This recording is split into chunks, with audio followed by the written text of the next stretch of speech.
नमस्ते, यहाँहरू सम्पूर्णलाई स्वागत छ नेपाल अनलाइन स्कुलको युट्युब च्यानलमा।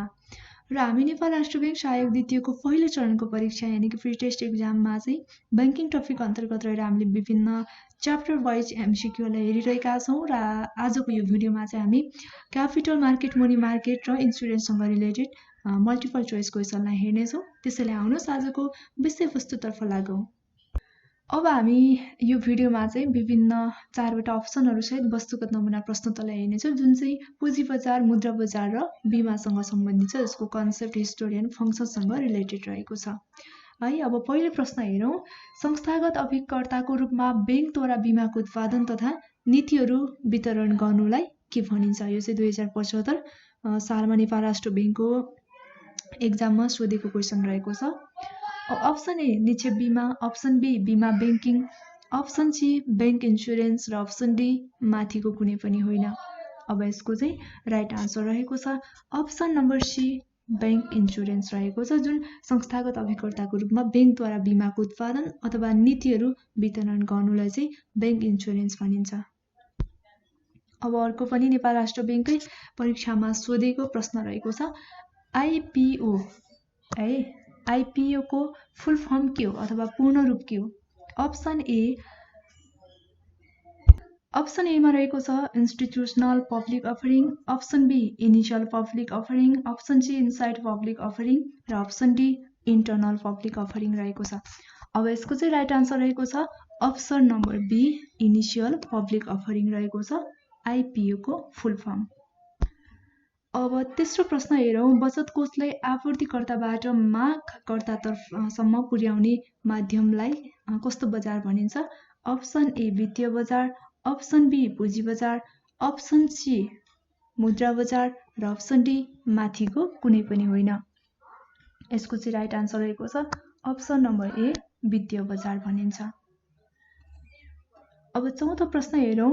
डट रहेको छ कुन बजारले वित्तीय सम्पत्ति तथा विभिन्न प्रकारका साखपत्रहरू जस्तै मुद्रा, चेक, निक्षेप, बिल, बन्ड आदिको संस्थागत कारोबारलाई जनाउने गर्छ? अब अप्सन हेरौँ। अप्सन ए वित्तीय बजार, अप्सन बी स्थानीय बजार, अप्सन सी ब्याङ्क र अप्सन डी वित्तीय संस्थाहरू। यसको राइट आन्सर रहेको छ वित्तीय बजारलाई नै जनाउँछ यसले पनि। अर्को पाँचौं प्रश्न हेरौँ। वित्तीय बजारको प्रकार कुन होइन? अप्सन ए मुद्रा बजार, अप्सन बी प्राथमिक बजार, अप्सन सी ब्याङ्क बजार र अप्सन डी दोस्रो बजार, जुन चाहिँ वित्तीय बजारको प्रकार है। अब यसको चाहिँ राइट आन्सर रहेको छ अप्सन नम्बर बी ब्याङ्क बजार चाहिँ वित्तीय बजारको प्रकार होइन है। अब छैटौं प्रश्न हेरौँ। छैटौं नम्बरको प्रश्न के छ भने प्रतिभूति बजारका कार्य कुन होइन? अप्सन ए मूल्य अन्वेषण, अप्सन बी तरलता, अप्सन सी कारोबार लागत न्यूनीकरण र अप्सन डी मूल्य निर्धारण, जुन चाहिँ प्रतिभूति बजारको कार्य अन्तर्गत नपर्ने कुरा। र यसको चाहिँ राइट आन्सर रहेको छ अप्सन नम्बर डी मूल्य निर्धारण चाहिँ प्रतिभूति बजारको कार्य अन्तर्गत पर्दैन। अब अर्को 7 नम्बरको प्रश्न हेरौँ। यहाँ नेफ्सेको फुल फर्म सोधेको छ। नेफ्सेको फुल फर्म चाहिँ के हो भनेर रहेको छ। अप्सन एमा रहेको छ Nepal stock exchange limited, NEPSE को फुल फर्म है NEPSE. Option B Nepal exchange limited, option C Nepal stock limited र option D Nepal employee provident service enable limited रहेको छ। अब यसको चाहिँ राइट आन्सर रहेको छ option number A Nepal stock exchange limited रहेको छ नेफ्सेको फुल फर्म चाहिँ है। अब अर्को भनेको 8औं नम्बरको प्रश्न हेरौँ। एनवाईएसई को पूर्ण रूप अथवा फुल फर्म के हो? Option A new year service employee, option B New York stock exchange, option C New York exchange र option D none of the above. यसको चाहिँ राइट आन्सर रहेको छ option number B New York stock exchange रहेको छ NYSE को full form. अब 9 नम्बरको प्रश्न हेरौँ। व्यवसायलाई आवश्यक पर्ने कार्यशील पुँजी तथा 1 वर्षभन्दा कम समय अवधिको लागि ऋण उपलब्ध गराउने वित्तीय बजार कुन प्रकारको बजार हो अथवा कुन बजार हो? अप्सन ए पुँजी बजार, अप्सन बी ओटीसी बजार, अप्सन सी मुद्रा बजार र अप्सन डी दोस्रो बजार। अब यसको राइट आन्सर रहेको छ अप्सन नम्बर सी मुद्रा बजार भनिन्छ। अब 11औं प्रश्न हेरौँ। 10 नम्बरको प्रश्न है। मुद्रा बजारको उपकरण कुन होइन अथवा मुद्रा बजारको उपकरण मध्ये कुन पर्दैन? यी 4 अप्सनहरू मध्ये हेरौँ। सुरुमा option A treasury bill, option B वाणिज्य पत्र, अप्सन सी निक्षेप प्रमाण पत्र र अप्सन डी सरकारी सुरक्षण पत्र। यसको चाहिँ राइट आन्सर रहेको छ अप्सन नम्बर डी सरकारी सुरक्षण पत्र चाहिँ मुद्रा बजारको उपकरण अन्तर्गत पर्दैन। अब 11औं प्रश्न हेरौँ। 1 वर्षभन्दा बढी परिपक्व अवधि भएका प्रतिभूतिहरूको खरिद बिक्रीमा संलग्न बजारलाई के भनिन्छ? अप्सन ए वित्तीय बजार, अप्सन बी पुँजी बजार, अप्सन सी बीमा बजार र अप्सन डी मुद्रा बजार। यसको चाहिँ राइट आन्सर रहेको छ अप्सन नम्बर बी पुँजी बजार है। अब 12औं प्रश्न हेरौँ। कुनै पनि व्यापारी संस्था व्यवसायलाई दीर्घकालीन सम्मको लागि ऋण लिनु परेमा उसले कुन बजार उपयुक्त मान्छ अथवा उसको लागि चाहिँ कुन बजार उपयुक्त हुन्छ भन्ने सम्बन्धमा छ। अप्सन हेरौँ एमा वित्तीय बजार, अप्सन बी पुँजी बजार, अप्सन सी बीमा बजार र अप्सन डी मुद्रा बजार। अब यसको पनि राइट आन्सर रहेको छ अप्सन नम्बर बी पुँजी बजार, जुन चाहिँ व्यापारी त्यसपछि संस्था व्यवसायलाई दीर्घकालीन लङ टर्मको लागि चाहिँ लोन लिनु परेमा चाहिँ पुँजी बजार चाहिँ क्यापिटल मार्केट उपयुक्त हुन्छ। अर्को 13 नम्बरको प्रश्न हेरौँ। डट रहेको छ कुन बजारको आधारभूत उद्देश्य भूमिका तरलताको समायोजन गर्नु हो? अप्सन ए पुँजी बजार, अप्सन बी बीमा बजार, अप्सन सी मुद्रा बजार र अप्सन डी म्युचुअल फन्ड बजार रहेको छ। अब यसको राइट आन्सर रहेको छ अप्सन नम्बर सी मुद्रा बजार। 14 नम्बरको प्रश्न हेरौँ। तल दिएका मध्ये पुँजी बजारको उपकरण कुन होइन? अप्सन ए बन्ड तथा डिभेन्चरहरू, अप्सन बी सरकारी सुरक्षण पत्र, अप्सन सी पूर्वाधार सेयर र अप्सन डी उपभोक्ता साख कर्जा रहेको छ, जुन चाहिँ पुँजी बजारको उपकरण अन्तर्गत नपर्ने अथवा होइन है। यसको राइट आन्सर रहेको छ अप्सन नम्बर डी उपभोक्ता साख कर्जा चाहिँ जुन पुँजी बजारको उपकरण अन्तर्गत पर्दैन है। अब 15 नम्बरको प्रश्न हेरौँ। प्राथमिक बजारमा पुँजी निष्कासन गर्न कुन विधिको प्रयोग गरिन्छ अथवा कुन विधि हो? अप्सन ए निजी हस्तान्तरण विधि, अप्सन बी सार्वजनिक निष्कासन, अप्सन सी हकप्रद निष्कासन र अप्सन डी माथिको सबै। अब यसको चाहिँ राइट आन्सर रहेको छ अप्सन नम्बर डी माथिको सबै। माथिको सबैमा एमा निजी हस्तान्तरण पनि पर्यो, बी को सार्वजनिक निष्कासन र सी को हकप्रद निष्कासन पनि पुँजी बजार निष्कासनको चाहिँ यो पुँजी निष्कासन गर्ने विधि रहेको छ है त। अब 16 नम्बरको प्रश्न हेरौँ। जुनसुकै व्यक्ति वा संस्थाले खरिद गर्न पाउने गरी प्रतिभूतिहरूको बिक्री गर्ने कार्यलाई के भनिन्छ? अप्सन ए निजी हस्तान्तरण, अप्सन बी सार्वजनिक निष्कासन, अप्सन सी हकप्रद निष्कासन र अप्सन डी माथिको कुनै पनि होइन। यसको चाहिँ राइट आन्सर रहेको छ अप्सन नम्बर बी सार्वजनिक निष्कासन है। अब 17 नम्बरको प्रश्न हेरौँ। कुनै पनि संस्थाले आफ्ना पुराना शेयरधनीहरूलाई नै थप शेयरहरू वितरण गरिन्छ अथवा गर्दछ भने त्यसलाई के भनिन्छ?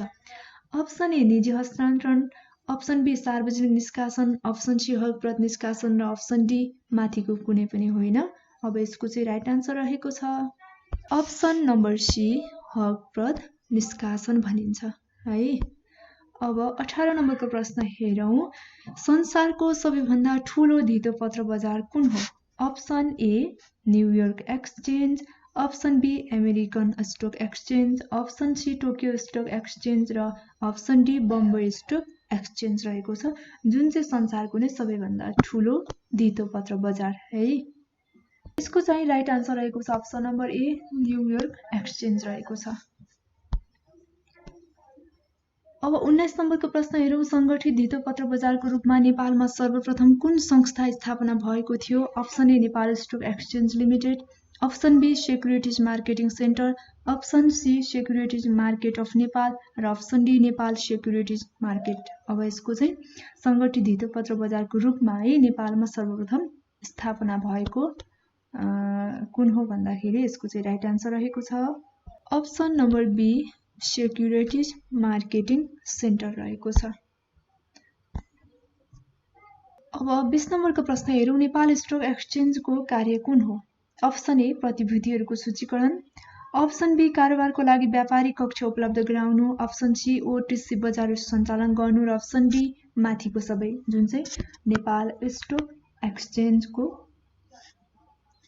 कार्य है। यसको चाहिँ राइट आन्सर रहेको छ अप्सन नम्बर डी माथिको सबै। अब 21औं प्रश्न हेरौँ। यहाँ नेप्सेको पुँजी संरचनामा है सबैभन्दा बढी अंश कसको छ? अप्सन ए नेपाल राष्ट्र बैंकको, अप्सन बी राष्ट्रिय वाणिज्य बैंकको, अप्सन सी नेपाल सरकारको र अप्सन डी सञ्चय कोषको। यसको चाहिँ राइट आन्सर रहेको छ सबैभन्दा बढी पुँजी नेपाल सरकारको रहेको छ। Option number C right answer है। अब 22औं प्रश्न हेरौँ। डट बजारमा प्रतिभूतिको मूल्य वृद्धि भइरहेको छ। कुन बजारमा हेरौँ? Option A bull market, option B bear market, option C money market, option D capital market. अब यसको राइट आन्सर रहेको छ option number A bull market. अब 23औं प्रश्न हेरौँ। प्रतिभूति बजारमा प्रतिभूतिहरूको मूल्यमा निरन्तर रूपमा गिरावट आइरहेको छ भने त्यस्तो बजारलाई के भनिन्छ? Option A bull market, option B bear market, option C primary market र अप्सन डी मनी मार्केट। यसको चाहिँ right answer option number B. अब 24 नम्बरको प्रश्न हेरौँ। बीमाको महत्त्व कुन होइन? यो इन्सुरेन्सको इम्पोर्टेन्ससँग रिलेटेड छ है। कुन होइन भनेर सोधेको छ यहाँ हामीलाई।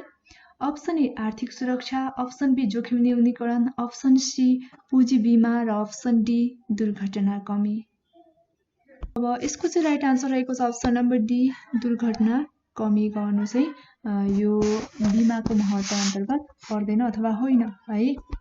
अब 25 नम्बरको प्रश्न हेरौँ। बीमा समितिको अध्यक्षलाई कसले नियुक्ति गर्छ अथवा नियुक्त गर्छ? अप्सन ए अर्थ मन्त्रालयले, अप्सन बी नेपाल सरकारले, अप्सन सी नेपाल राष्ट्र बैंकले र अप्सन डी माथिका कुनै पनि होइन।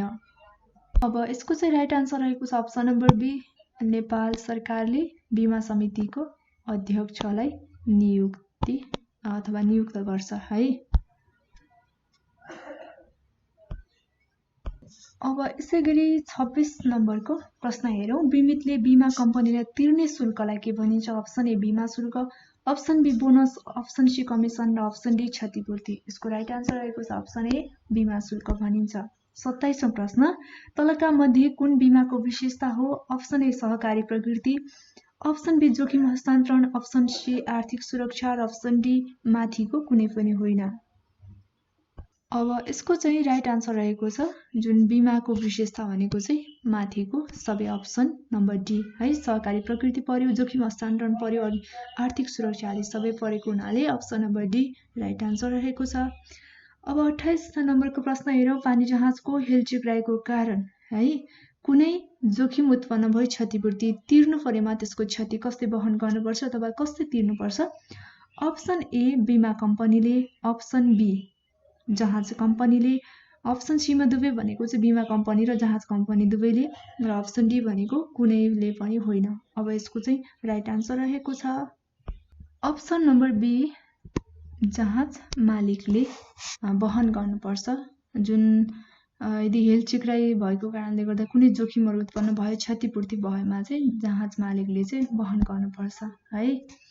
अब 29 नम्बरको प्रश्न हेरौँ। सामूहिक बीमाको महत्त्व कुन हो? अप्सन ए लुटपाट, चोरी, जहाज डुबानबाट हुने क्षतिबाट मुक्त हुनु, अप्सन बी अन्तर्राष्ट्रिय व्यापारमा वृद्धि र सहजता ल्याउनु, अप्सन सी ठुला आर्थिक सङ्कटबाट मुक्त हुनु र अप्सन डी माथिको सबै।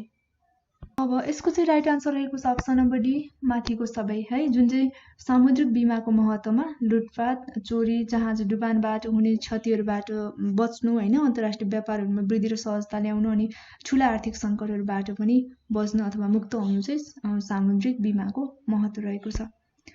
अब 30 नम्बरको प्रश्न हेरौँ। बीमा समितिले आफूले गरेको काम कारबाहीको वार्षिक प्रतिवेदन को समक्ष पेश गर्नुपर्छ? अप्सन ए नेपाल राष्ट्र बैंक समक्ष, अप्सन बी नेपाल सरकार अर्थ मन्त्रालय समक्ष, अप्सन सी नेपाल सरकार उद्योग तथा वाणिज्य मन्त्रालय समक्ष र अप्सन डी माथिको कुनै पनि होइन। यसको चाहिँ राइट आन्सर रहेको छ अप्सन नम्बर बी नेपाल सरकार अर्थ मन्त्रालय समक्ष, जुन बीमा समितिले आफूले गरेको काम कारबाहीहरूको वार्षिक प्रतिवेदन पेश गर्नुपर्छ है। र आजको यो भिडियोमा हामीले जम्मा 30 वटा प्रश्नहरूको बारेमा छलफल गरिसकेका छौँ। जुन चाहिँ क्यापिटल मार्केट, मनी मार्केट र इन्सुरेन्ससँग रिलेटेड रहेका मल्टिपल चोइस क्वेसनहरूलाई हेरिसकेका छौँ है। र यो सँगसँगै आजको यो भिडियो चाहिँ हाम्रो प्री टेस्ट एक्जामको ब्याङ्किङ टपिक अन्तर्गतको अन्तिम भिडियो। हामीले अन्य च्याप्टर वाइज टपिकहरू अथवा टाइटलहरूमा चाहिँ हामीले छलफल गरिसकेका छौँ, भिडियोहरू बनाइसकेका छौँ। त्यसैले तपाईँले अन्य भिडियोहरू हेर्नुहोला, कस्तो लाग्छ सल्लाह सुझावहरू पनि दिनुहोला र तपाईँलाई के मन परेको छैन अथवा यो भइदिए हुन्थ्यो भन्ने लागेको छ, कुनै टपिक अन्तर्गतको चाहिँ कुनै टाइटलहरूमा तपाईँलाई केही अप्ठ्यारो भएको छ, बुझ्न चाहनुहुन्छ भने हाम्रो डिस्क्रिप्सनमा नम्बर रहेको छ, सो नम्बरमा चाहिँ कल गरेर तपाईँले डाइरेक्ट आफ्नो सल्लाह सुझावका साथसाथै आफ्ना मनका जुन प्रश्नहरू पनि राख्न सक्नुहुन्छ है। र आजको भिडियो यति नै। अर्को भिडियोमा चाहिँ हामी प्री टेस्टको सकिसकेका छौँ। अब ब्याङ्किङ टपिककै रिटन एक्जामको यानि कि सेकेन्ड पेपरको बारेमा हामी च्याप्टर वाइज भिडियो लिएर आउनेछौँ। त्यतिन्जेलसम्मलाई तपाईँ सम्पूर्णको बाँकी पल शुभ रहोस्। हवस् त, नमस्ते।